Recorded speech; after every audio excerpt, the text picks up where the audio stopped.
শংকুৰ অৱশেষত কংগ্ৰেছ দল ত্যাগ কৰিছে প্ৰদ্যুৎ বৰদলৈ আৰু কাইলৈ গেৰুৱা বসন পিন্ধিব বুলি আমি খবৰ লাভ কৰিছো আৰু কোন কোন নেতা কংগ্ৰেছলৈ যাব কংগ্ৰেছৰ পৰা বিজেপিলৈ যাব তাৰ উপৰিও প্ৰদ্যুৎ বৰদলৈ শেহতীয়া কিবা বিস্ফোৰক মন্তব্য আগবঢ়াইছে নেকি এই গোটেই প্ৰসংগটো সন্দৰ্ভত আপোনাৰ হাতত যিবোৰ আপডেটছ আছে আমি প্ৰথমে সেই সমূহ জানি ল'ব বিচাৰিছো অংকুৰ নিশ্চয়কৈ এঞ্জেলা এই মুহূৰ্তত মই আসলতে প্ৰথমটো যি বিষয় গৌৰৱ গগৈ আৰু অসম কংগ্ৰেছৰ যিগৰাকী পৰ্যবেক্ষক জিতেন্দ্ৰ সিং তেখেতে আহি প্ৰদ্যুৎ বৰদলৈক সাক্ষাৎ কৰিছে আৰু কিছু সময় পাছতে আসলে কিছু সময় পূৰ্বেই তেখেতলোকে সাক্ষাৎ কৰি ওলাই গৈছে আৰু সংবাদ মাধ্যমৰ আগত মন্তব্য দিছে জিতেন্দ্ৰ সিং আৰু গৌৰৱ গগৈয়ে যে এয়া বিজেপিৰ আসলতে মিছা প্ৰচাৰ প্ৰদ্যুৎ বৰদলৈ কোনো কাৰণে কংগ্ৰেছ নেৰে কাৰণ কংগ্ৰেছৰ এগৰাকী জ্যেষ্ঠ নেতা মেনিফেষ্টৰ দায়িত্বত আছে প্ৰদ্যুৎ বৰদলৈ কি ধৰণে মেনিফেষ্ট প্ৰস্তুত কৰিব কংগ্ৰেছে সেই সম্পৰ্কে আলোচনা কৰা হৈছে বুলি তেখেতলোকে মন্তব্য কৰিছে কিন্তু তাৰ পূৰ্বেই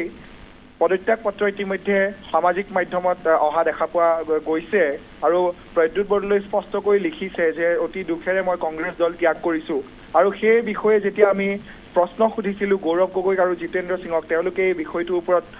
কোৱাৰ পৰা বিৰত থাকিল আৰু তেওঁলোকে কৈছে যে তেনে ধৰণৰ কোনো পত্ৰ নাই আৰু নিশ্চিতভাৱে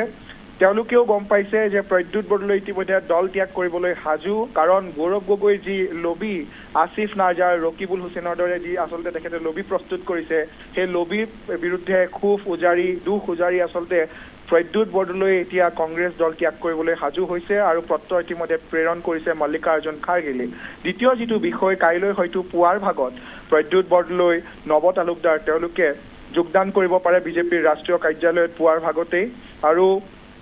আজি হিমন্ত বিশ্ব শৰ্মাই সংবাদ মাধ্যমৰ আগত নতুন দিল্লীত স্পষ্টকৈ কৈছে যদি প্ৰদ্যুৎ বৰদলৈ বিজেপিত যোগদান কৰে তেখেতক এখন আসন আসলতে বিধানসভা নিৰ্বাচনত প্ৰতিদ্বন্দ্বিতা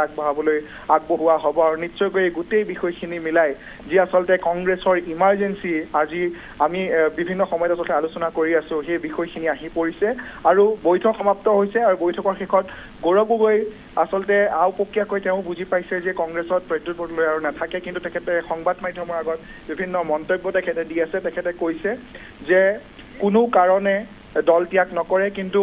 ৰেজিগনেশ্যন লেটাৰ যি পদত্যাগ পত্ৰ ইতিমধ্যে দাখিল কৰিছে প্ৰদ্যুৎ বৰদলৈ আৰু কাইলৈ পুৱাৰ ভাগলৈ আমি অপেক্ষা কৰিব লাগিব পুৱা 9 পৰা 10 বজাৰ ভিতৰত প্ৰদ্যুৎ বৰদলৈ হয়তো নতুন দিল্লীত বিজেপিত যোগদান কৰিব এঞ্জেলা হয় আমি ধন্যবাদ জনাইছো আপোনাক সবিশেষ কথাখিনি জনোৱাৰ বাবে হে আছিল দিল্লীৰ সাংবাদিক অংকুৰ কলিতা